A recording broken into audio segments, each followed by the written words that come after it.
Pagising ni Sofia ay nabungaran niya ang gwapong mukha ng kanyang asawa. Napakagwapo nito. Sobrang namiss niya talaga ang asawa kaya ninakawan niya ito ng halik. Pero mukhang nagising to dahil dumilat ang mga mata nito at ngumiti ng matamis sa kanya at niyakap siya na mahigpit. Babangon na ako, mahal ko, at maliligo ako na maaga. Maglalakad-lakad ako sa labas. Mag-exercise ako para di ako mahirapang manganak. Paalam ni Sofia sa kanyang asawa at bumangon na siya. Tinulungan naman siya nito na makatayo. Sige, sasamahan kita sa pag-exercise mo at dalawa tayong magbukas ng coffee shop. Nakangiting sabi ni Adrian. Naglakad-lakad sila sa subdivision. Maganda ang klima dahil di masyadong mainit ang panahon. Ang mga kasama nila sa bahay mahimbing pang natutulog. Nakita naman nila sila Elena at Attorney Elmer na magkatabi, mahimbing pang natutulog. Sinara na lamang ni Adrian ang pinto dahil mukhang nakalimutan nilang magsarado kagabi dahil sa kalasingan. Mukhang nag-enjoy ang beshi ko kagabi at si Attorney Elmer, pabirong sabi ni Sofia. Malamang, pero deserve naman nila yon lalo pat kung mahal nilang isa't isa. Komento ni Adrian na masaya din para sa kanyang best friend. Tama ka, love. Mahirap pigilan ang pusong nagmamahal. Nakangiting saad ni Sofia. Magkahawak silang naglalakad-lakad at kung minsan, sinasandal ni Sofia ang kanyang ulo sa balikat ng kanyang asawa. Mukhang nagugulat yata ang mga kapitbahay niya dahil kasama niya ang kanyang asawa ngayon. Hello, Iha. Siya ba ang mister mo? Apakagwapo naman pala. Pagbati at tanong ng kanyang customer sa coffee shop. Kapitbahay niya rin ito. Opo, Lola. Asawa ko po, si Adrian. Tama po kayo. Gwapo at makisig, no? Kaya nga po ako na in love sa kanya.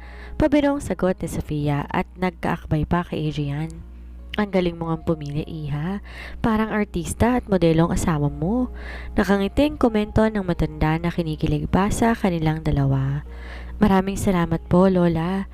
Nakangiting saad ni Adrian at magalang na nagmano dito. Kinilig naman ng matanda, napangiti ng pagkatamis-tamis. Napangiti na lamang si Adrian at nagpaalam na sila sa matandang babae at nagpatuloy sa paglalakad. Mahal ko, pwede ba wag ka nang umalis? Malungkot na sabi ni Sofia. May mga asikasuhin lang ako, babalik din ako agad, Sofia, sagot ni Adrian. Kinakabahan ako ng mga anak mag-isa na wala man lang akong makakasama sa paglilabor. Malungkot na sagot ni Sofia. Huwag kang mag-alala, mahal ko. Nasa tabi mo lang ako. Seryosong saad ni Adrian. Aasahan ko yan, Adrian. Sa'yo ko kukuha ng lakas sa panganganak ko sa prinsesa natin. Natutuwang sagot ni Sofia. Nang mapagod na sila sa paglalakad, dumiretso na sila sa coffee shop para magbukas at magayos na. Pinagtimpla ni Sofia ang kanyang asawa ng kape at pinagbake niya din ng cookies. Siya naman ay nagtimpla ng gatas. Sobrang proud ko sa'yo, mahal ko. Napalago mo tong coffee shop na iniwan ko sa'yo at may mga branches na nationwide. Masayang saad ni Adrian. Iniingatan ko lahat ng binigay at iniwan mo sa akin, lalo na ang mga anak natin. Itong coffee shop para ko ng anak. Kahit hindi ko forte ang ganitong negosyo, nagtsaga akong aralin para pagbalik mo sa amin ng pamilya mo, ipagmamalaki ako sa'yo kahit paano. Paliwanag ni Sofia. At dahil dyan, pinagmamalaki talaga kita, mahal ko. Yung pagiging mabuti mong asawa at ina sa mga anak natin, sobrang proud na ako. Paglalambing na sagot ni Adrian. Obligasyon ko na protektahan at alagaan ang pamilya natin habang wala ka. Maraming salamat, Sofia. Buong pusong saad ni Adrian sa kanyang asawa, sabay halik sa mga labi ni Sofia. Papasok si Dr. Leandro sa coffee shop ni Sofia para kamustahin ang dalaga. Pero ang bumungad sa kanya na may kahalikan itong lalaki, kaya nag-init ang kanyang ulo. Agad niya itong nilapitan. Hinila niya ang braso ng lalaki at sinuntok niya sa mukha. Nagsugat naman ang ibabang labi ni Adrian. Nagulat siya at napatingin siya kay Leandro. Nang makabawi siya sa pagkagulat, ginantihan din niya ng suntok ang binata. Tama na yan, Adrian. Tumigil na kayo. Nag-aalalang sigaw ni Sofia. Anong problema mo, ha? Galit na sigaw ni Adrian. Di ba nakipag-divorce ka na kay Sofia at ikakasal ka na kay Cassandra? Ano yung ginagawa mo? Namamangka ka sa dalawang ilog? Galit din na sigaw ni Leandro. Wala kang alam. At ako pa rin ang asawa ni Sofia at ama ng mga anak namin. Kaya wag kang feeling bayani. Nakangising sa ni Adrian. Tama na yan, Leandro. Pagsaway ni Sofia sa doktor. Pinaglalaroan mo ba ang damdamin ni Sofia? Maawa ka naman sa kanya. Inunakan mo na nga, ginagawa mo pang laruan. Wika pa ni Dr. Leandro. Adrian, babe, anong ginagawa mo rito? Nagtatakang tanong ni Cassandra at lumapit sa kanila. Anong ginagawa mo rito, Cassandra? Nagtatakang tanong ni Adrian sa kasintahan. Ibibigay ko tong invitation card ng kasal natin kay Sofia at ring bearer ang anak ninyong si Xander, di ba? Ikaw, anong ginagawa mo rito? Nagtatakang sagot ni Cassandra. Dinadalaw ko lang ang anak kong si Xander. Karapatan ko yun bilang ama ng bata. Agad na sagot ni Adrian. Ganun ba? So kasama na palang paghalik sa kanyang ina. Mataray na sabi ni Cassandra at tumalikod kay Adrian. Kinuha nito ang isang invitation card at lumapit kay Sofia. You're invited to our wedding. Your son is our ring bearer. Sana makarating kayo. Walang emosyon na sabi ni Cassandra at tinaasan pa ng kilay si Sofia. Kinuha naman ni Sofia ang invitation card kahit naguguluhan siya sa mga pangyayari. Dahil ang akala niya naalala na sila ni Adrian. Akala niya okay ng lahat. Pero bakit ikakasal to kay Cassandra at ring bearer pa ang kanilang anak? Nakatulala lang siya kay Adrian. Naghihintay ng kasagutan mula rito pero hindi na to muli pang nakalapit sa kanya. Dahil nawakan ni Cassandra ang kamay ng kanyang asawa at tinalikan ang labi nito at mismong sa harapan niya. Nanikip ang kanyang puso. Tumulo na lamang ang kanyang mga luha, kaya tumalikod na lamang siya at lumabas ng coffee shop at nagtungo na sa kanilang transient house. Pagkarating ni Sofia sa kanilang transient house, agad siyang umakyat sa kanilang silid. Umupo siya sa gilid ng kanilang kama at iniyaan niya ang kanyang mga luha na tumulo. Hindi niya to pinupunasan kaya nagulat siya na may magpahid nito, ang kanyang panganay na anak na si Xander. Pinunasan ang kanyang mga luha at niyakap siya na mahigpit. Mama Sofia, bakit ka po umiiyak? Malungkot na tanong ni Xander sa kanyang ina. Wala anak, may naalala lang ako kaya nakikitang malungkot at umiiyak. Ayoko po. Malambing na sabi nito. Huling iyak na ni nanay ito, baby, kaya huwag ka nang malungkot. Sagot ni Sofia sa kanyang malambing na anak at niyakap ito ng mahigpit. Nang makalma niya na ang sarili niya, pinunasan niya ang kanyang luha, inayos ang sarili para ipakita sa kanyang anak na malakas siya at matatag. Beshi, kamusta ka na? Nag-aalalang tanong ni Elena sa kanya. Kinausap siya ng kanyang boyfriend na si Elmer, napuntahan siya at alamin ang kanyang kalagayan. Okay lang ako, Beshi. Ano ka ba? Para ka namang ano dyan? Kunwaring natatawa na sagot ni Sofia. Beshi, inaway ka ba ng Cassandra na yon? Sasabunutan ko yung babaeng yun, lagi ka nalang inaaway. Ines na sabi ni Elena. Hindi naman. Inimbitahan niya kami ni Xander sa kasalan ni Adrian. Ring bearer din kasi si Xander. Paliwanag ni Sofia. Ano? Ikakasal sila ni Cassandra? Paano nangyari yon kung kasal kayo ni Adrian? Napalakas ang boses ni Elena dahil sa pagtataka sa mga sitwasyon ni na Sofia at Adrian. Nakipag-divorce ako sa kanya, Beshi. Binigay ko ang kalayaang gusto niya dahil mas gusto niyang makasama si Cassandra at nung mga panahon yon, di niya talaga kami maalala. Malungkot na sagot ni Sofia. So, ngayon, ikaw pa ang lumalabas na kabit? Nakakaloka na yung love story niyo, Beshi. Natatawang sabi ni Elena na naiinis na sa kamartiran ng kanyang best friend. Hindi naman sa ganon, Beshi. Ayoko na kasi ng gulo pa. Mas pinili ko ng mga anak ko kaysa kay Adrian. Gusto ko lang ng tahimik at payapang buhay. Malungkot na sagot ni Sofia. Kaya isinuko mong asawa mo para dun sa babaeng yon. Hindi na kita maintindihan, Sofia. Naiinis sa saad ni Elena kay Sofia at napasapo na lamang sa kanyang noo. Hindi niya ako maalala, kami ng mga anak niya.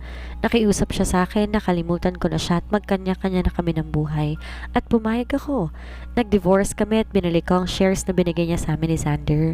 Itong coffee shop at transient house nang hinihingi ko para sa mga anak namin. Mahabang paliwanag ni Sofia. Saglit namang di nakapagsalita sa Elena at pilit inuunawa ang sitwasyon ni Sofia.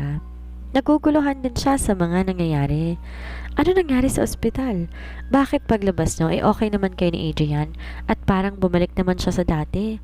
Nagtatakang tanong ni Elena at sobrang naguguluhan na. Nang pumunta siya sa coffee shop, pinagmamasdan niya lang ako at pilit kinikilala. Kung nung nasa ospital kami, inamin niya na may naalala na siya sa kanyang nakaraan at palagi niya daw akong napanaginipan, lagi niya akong naiisip, pati na ang tawa ni Xander.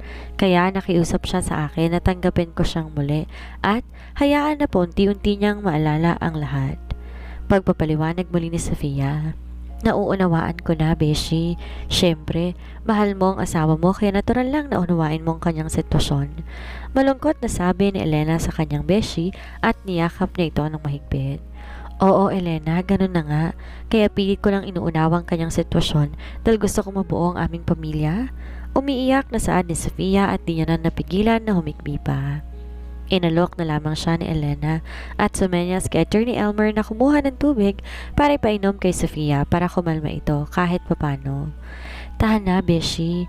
Makakasama kay Baby Summer ang pag-iyak at sama ng loob mo. Itong tubig, uminom ka muna para kahit papano kumalma ka. Malungkot na sabi ni Elena. Ininom ni Sofia ang isang basong tubig at tumigil na sa pag-iyak. Napapagod na rin siya. Masakit na ang kanyang mata sa pag-iyak. Tinatagan niya ang kanyang loob at tumarap kay Elena. Nakakapagod na, Beshi.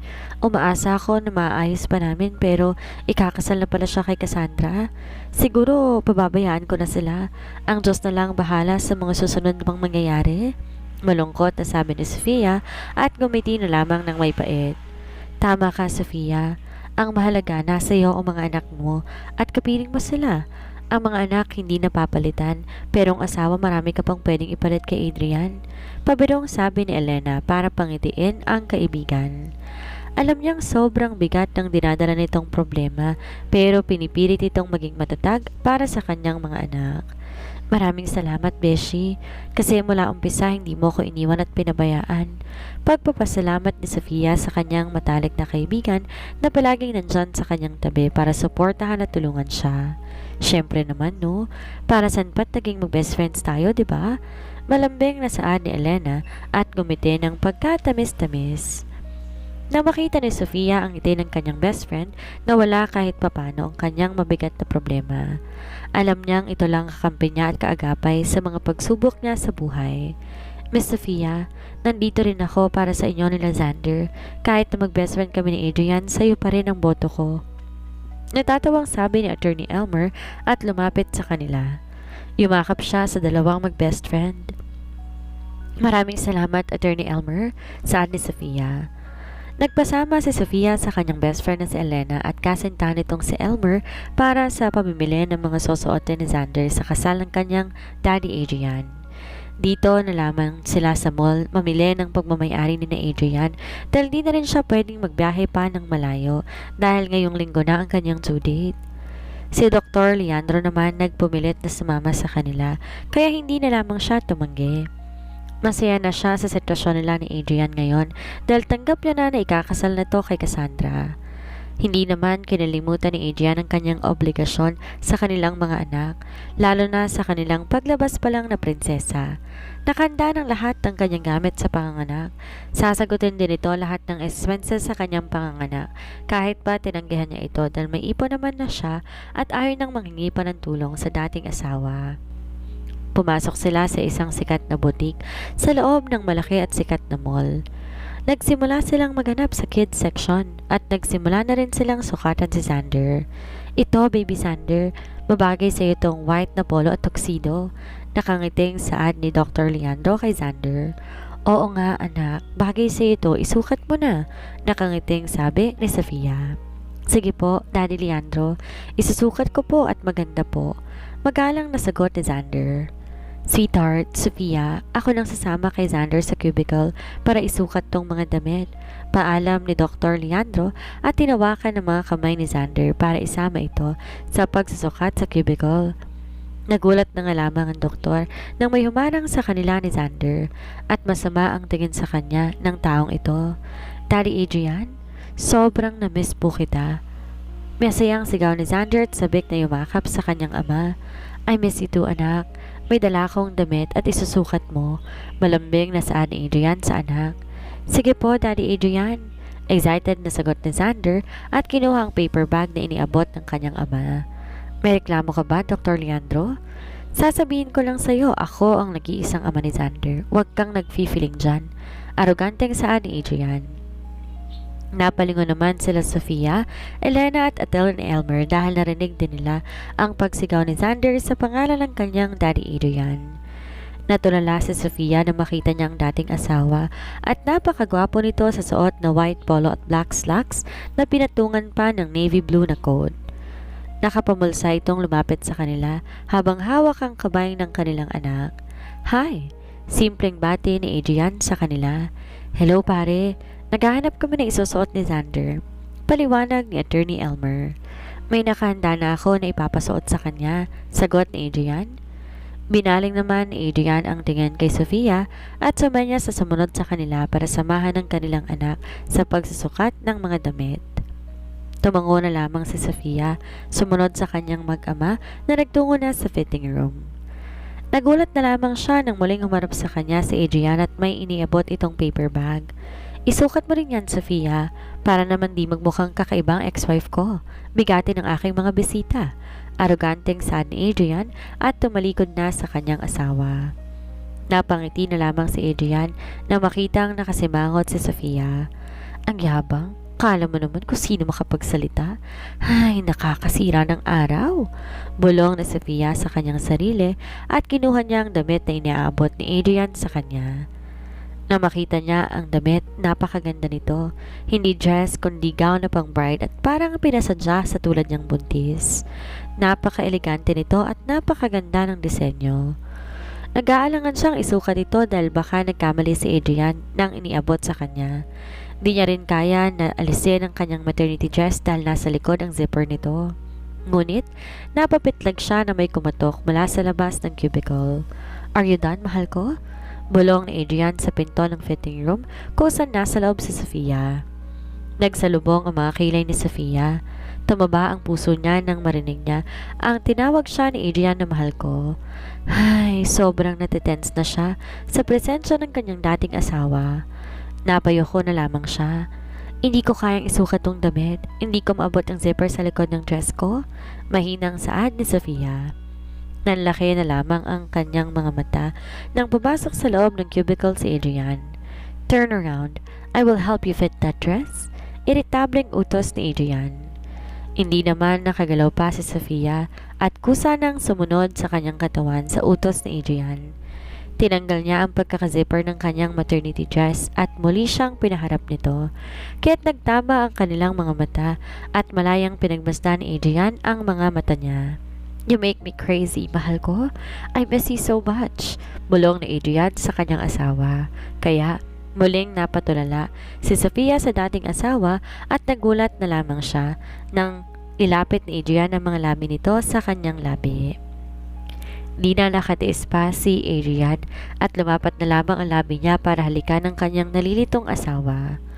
Napatulala na lamang si Sofia at di na nakagalaw pa pero ang kanyang labi kusang sumunod sa paghalik ni Adrian.